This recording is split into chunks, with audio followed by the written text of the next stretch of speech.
But see, we can't bring God down to our level. We have to elevate our mind to his level.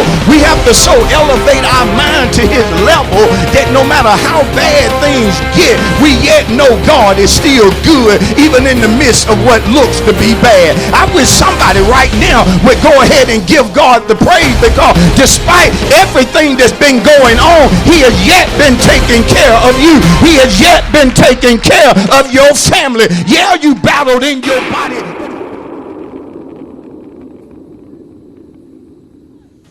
Thank you, Jesus. Hey, and let God. You gotta and let God. Don't worry about it.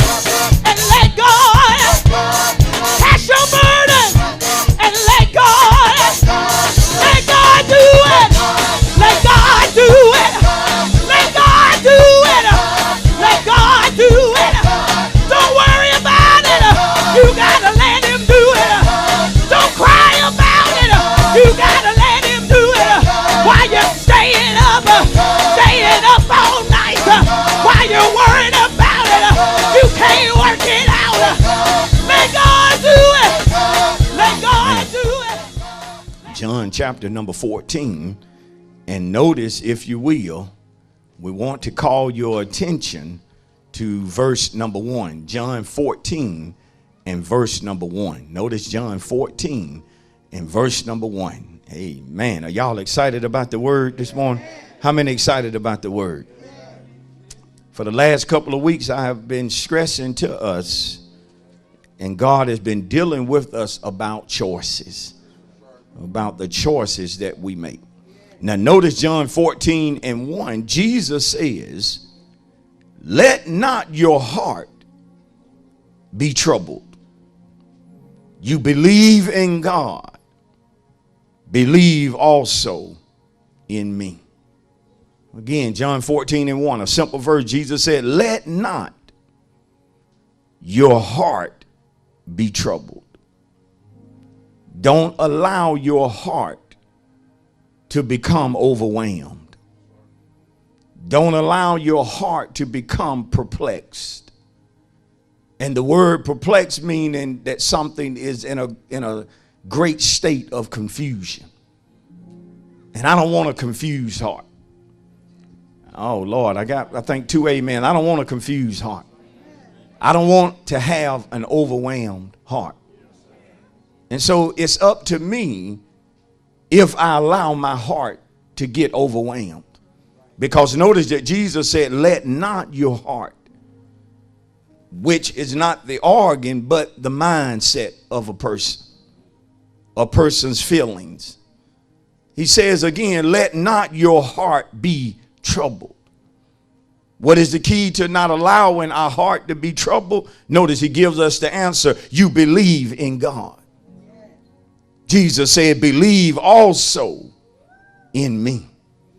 The key to never allowing our hearts to get troubled is to believe in God. If I believe in God the way that I need to, it will stop my heart from being troubled. Oh God, I'm wondering, am I getting any witness? I got one hand raised. I wanted anybody to know that the only reason your heart is not troubled right now is because you made a choice to believe in God. Believe has to do with to trust or to put one's confidence in. And see, right now, if some of us would not have made the choice to believe God, our heart would be perplexed this morning. Our heart would be overwhelmed this morning. But we made a choice to believe God. And since we made that choice to believe him, our heart is not troubled. In a time where so many people's heart is troubled, we don't have a troubled heart. Why? Because we made a choice to believe God. Based upon that, look at a neighbor and tell them the subject this morning, a choice to believe. Look at somebody else and tell them the subject this morning, a choice to believe. And if you made the choice to believe, give him a praise before we deal with our subject. Come on, let's take our praise a little bit higher. Come on, we clapping like folk that have made a choice to believe. Important subject this morning. Because when we look at all that is happening in the world, we have to come to the conclusion that it's crucial that we make the right choices. I said, when you look at all that's taking place in the world, it is just important that we make the right choices. And I don't have to go through the things that are happening right now because it seems like there's a new development of some story every day.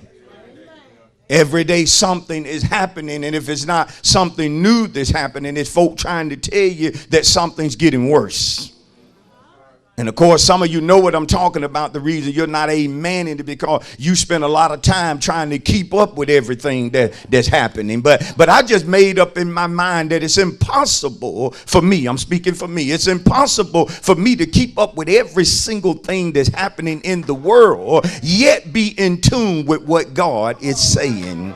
I can't afford to just spend 10 hours a day in front of a television just to find out the latest thing that's going on. I got to guard my spirit better than that. I got to guard what I allow to enter into my mind, because it just seems like there are just certain folk that no longer know how to report good things. They are allowing everything that's negative to take the lead. And if you are not careful to have a discernment that those 10 out of 11 stories was negative, there is always something positive that's going on. There is always something good that is happening. But sadly, again, a lot of folks are looking for bad. They are actually searching out things that are going to cause them to be fearful or depressed.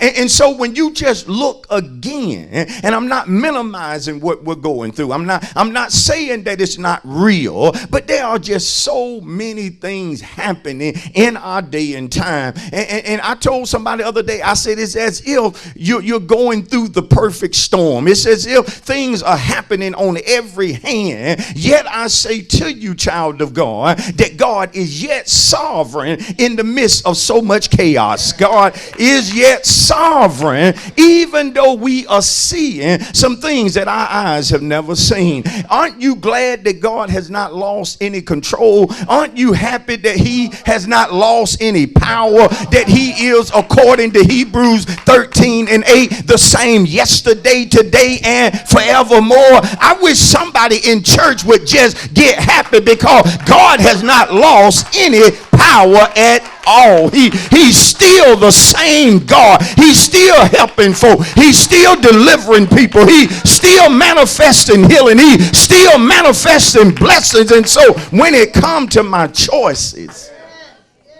it is crucial that we make the right choices. Considering again all that is taking place, it is important that we make the right choices. And so that's the reason for a couple of weeks God has been talking to us about our choices. Now, a choice has to do with the act of selecting or deciding. Again, a choice has to do with the act of selecting or deciding. And so again, I have to be careful when it comes to the choices that I make. But I also want to say to you that are listening this morning that you also have to be careful with the choices that you make, because the choices that we make will ultimately determine how we're going to reap. I said the choices that we make will ultimately decide how we're going to reap. See, if I I make the wrong choice, then later on I'm going to start reaping something that I really didn't want. Something is going to start coming forth that I didn't desire, but it's manifesting because of the choice that I made. But on the other hand, I can cause myself to reap something good by making the right choice. And so if I'm in control of how I'm going to reap, then I'm going to be careful when it comes to the choices that I make. And sadly, in our day and time, there are people who are making the choice to stop believing. They are making a choice to doubt God. They are making a choice to worry. They're making a choice to be fearful. And that is not a good thing. I wish you shout, that ain't a good thing. Somebody shout, that ain't a good thing. And see, again, when you look in the time that we're living in, because of so much chaos, because of so much confusion, there are actually some who are making a choice to blame God. They are looking at everything that's taking place, and they have decided that it is God's fault. They are placing all of the blame on God, even to the point to where folk are saying foolish stuff like, where is God in the midst of all of this? I thought he said he'd be a very present help in time of trouble. Look at all the trouble that's taking place, yet I don't see God anywhere. And see, the reason you're not seeing God is because you tried to bring God down to your level. But see, we can't bring God down to our level. We have to elevate our mind to his level. We have to so elevate our mind to his level that no matter how bad things get, we yet know God is still good, even in the midst of what looks to be bad. I wish somebody right now would go ahead and give God the praise, because despite everything that's been going on, he has yet been taking care of you. He has yet been taking care of your family. Yeah, you battled in your body, but he rebuked things out of your body. Yes, he made a way. Yes, he has been providing for you. Am I right about it? Give him a 10-second praise right now. Only those of you that know God has been good to you in the midst of everything that you have been going through, and therefore we owe him our praise this morning. Come on, for about 5 more seconds, give him a praise right now. Acknowledge his goodness, acknowledge his mercy. Be seated. Again, some are making a choice to blame God, to badmouth God, or to put God down. And I want to say to you that when it comes to hearing, God has some of the best ears. Or he has the best ears of anybody I've ever known. And see, it's not as if God is going to ignore those who are bad mouthing him. He's hearing what folks are saying about him. But at the same time, that he can hear the bad things that people are saying. Ain't you glad that he also hears the good thing? He also hears the praise. He also hears when we're boasting on him. He been hearing you, sister, and you've been bragging about him on the job, even though they cut back your time. You've been going around there just bragging about God, and he has been listening to you. How many know some of us, we just been glorifying God in the midst of everything that has been taking place, and he has been hearing you. And so we have to be careful. Now, when a person makes the choice to stop believing, they have in actuality decided or selected to quit, to give up, or to turn back.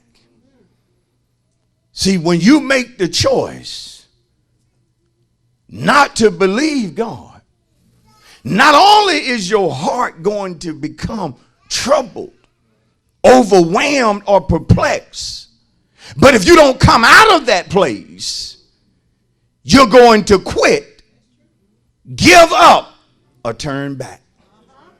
And I want to say to us that God will not stop us from quitting, giving up, or turning back if that's what we decide we want to do. See, you can't say to God, well, if you want me to do your will, then you're going to have to make me stay, God. You're going to have to make me keep going. You don't know who God is. God gives us the power to choose what we are going to do. We can choose to serve him or we can choose not to serve him. But either way, that's your decision. Can I preach it right? That's the reason you never beg a person to stay. You never beg a person to serve. Once you start begging people to serve, you're going to have to keep begging them to keep them.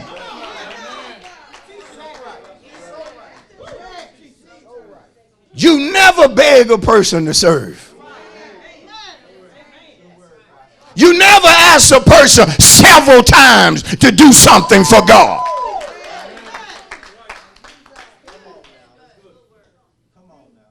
Why? This is serious. Because every one of us has a choice to stop believing. Listen, we can do it despite how good God has been to us. Because I've seen people make the choice to quit, even though God had been good to them.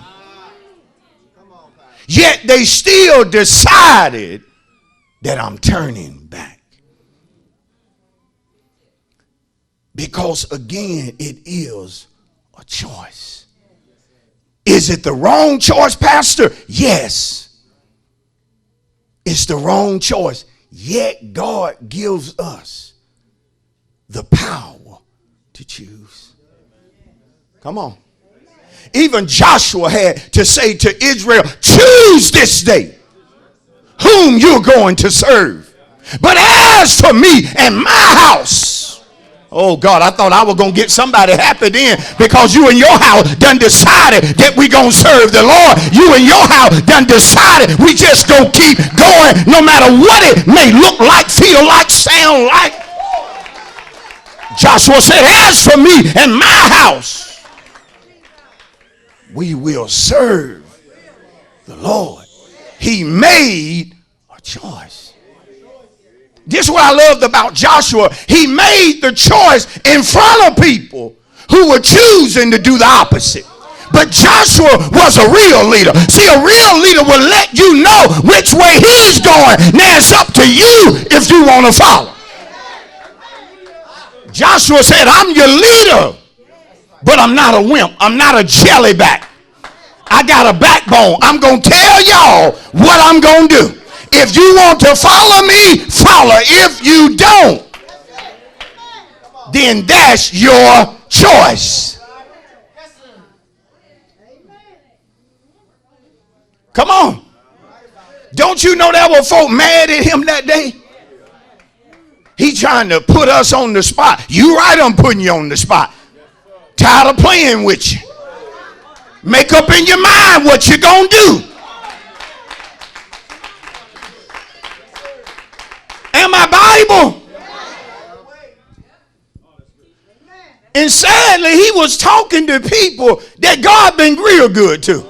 Having to say to people God been good to, hey, y'all need to make up in your mind what you're going to do. Because one thing I don't like, and I'm speaking personally, when it comes to God, is folk that's back and forth.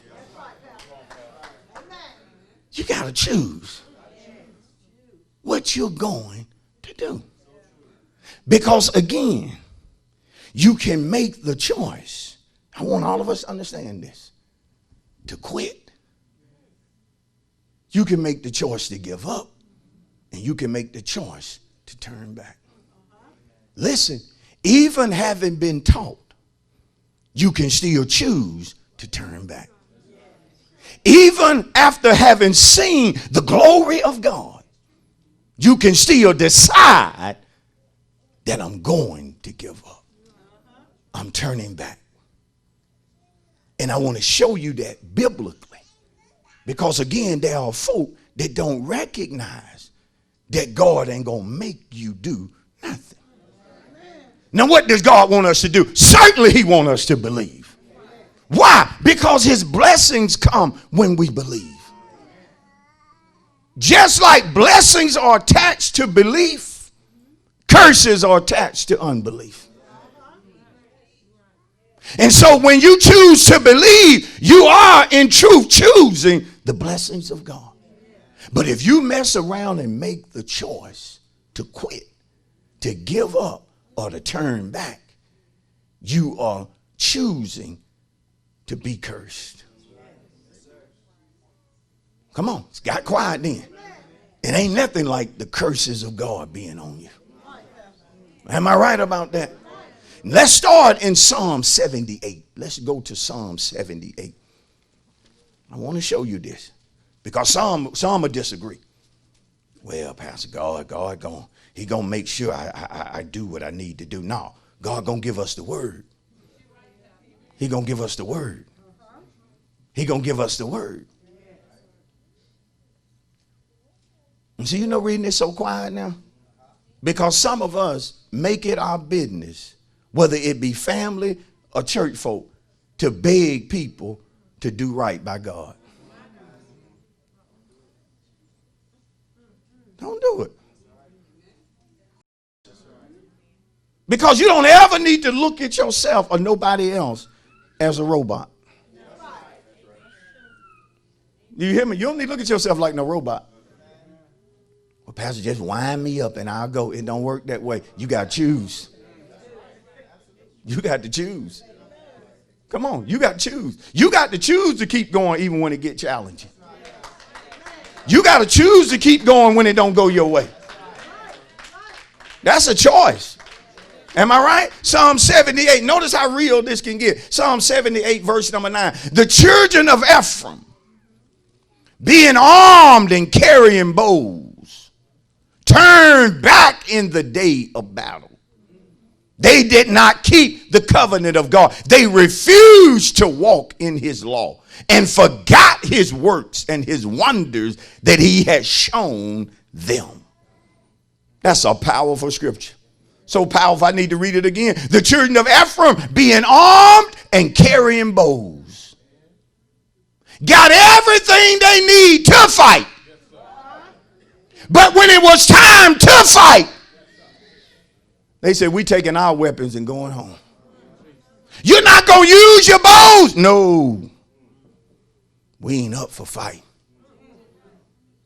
But if you fight, you'll get the victory. Well, the victory is not that important to us today.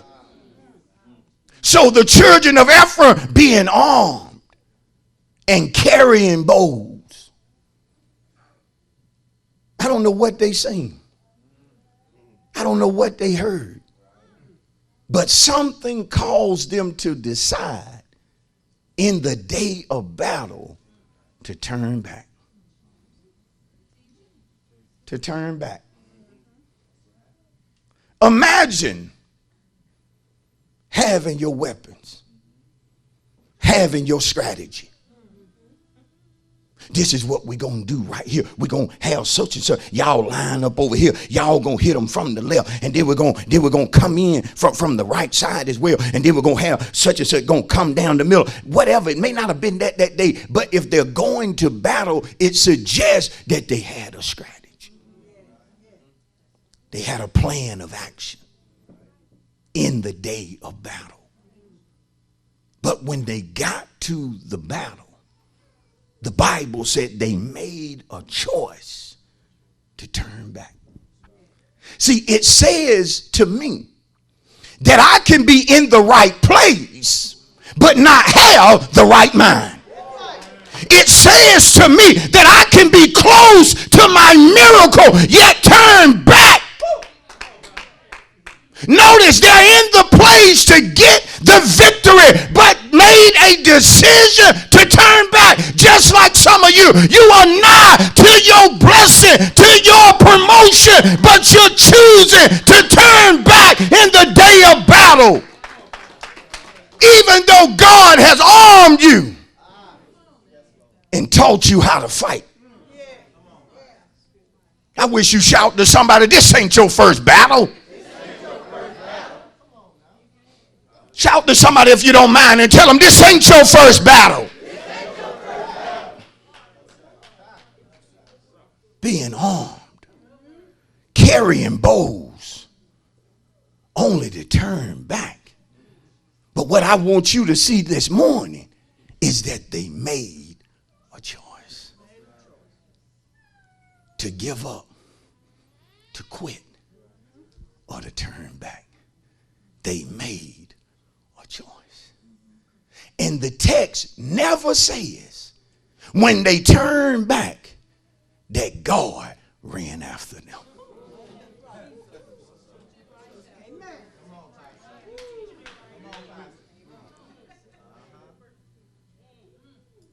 The head of the army was God, the Lord of hosts.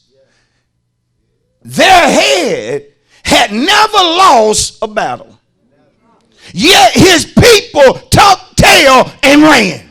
See, why would you ever run if you're positioned by God who has never lost a battle? Then it says to you and me, no matter what it may look like, God never loses.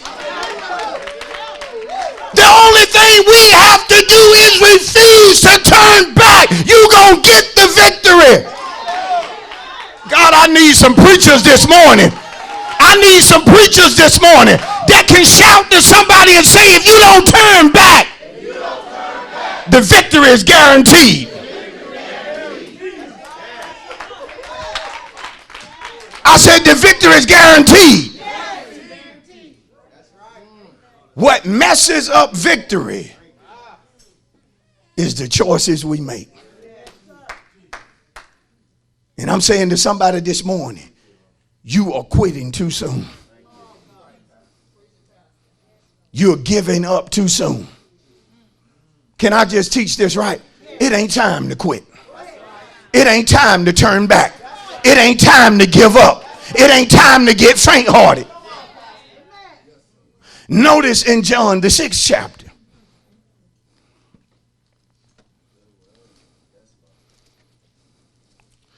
Lord have mercy. I'm up here teaching myself happy. I say I'm teaching myself happy. See, I'm going to tell you this as you turn to John, the 6th chapter. You also have to have the ability to choose to keep going when others decide to turn back. Yes, you do. Because some folks are so controlled by other people that they'll look at folk and say, well, if he quitting, then I might as well quit too. The devil is a lie. Come on, I have a choice. And there are times that you have to choose to keep going when many are quitting. Thank you for watching A Word for Deliverance with Pastor Leonard Cochran of A Place of Refuge, Noonan. A Place of Refuge is located at 10 Fisher Alley in the city of Noonan, Georgia. If you would like to visit us, our worship times are every Sunday at 10:15 a.m. and Wednesdays at 7:15 p.m. To order today's message on CD, please call the church office at 770-252-3855 and reference the order number on the screen.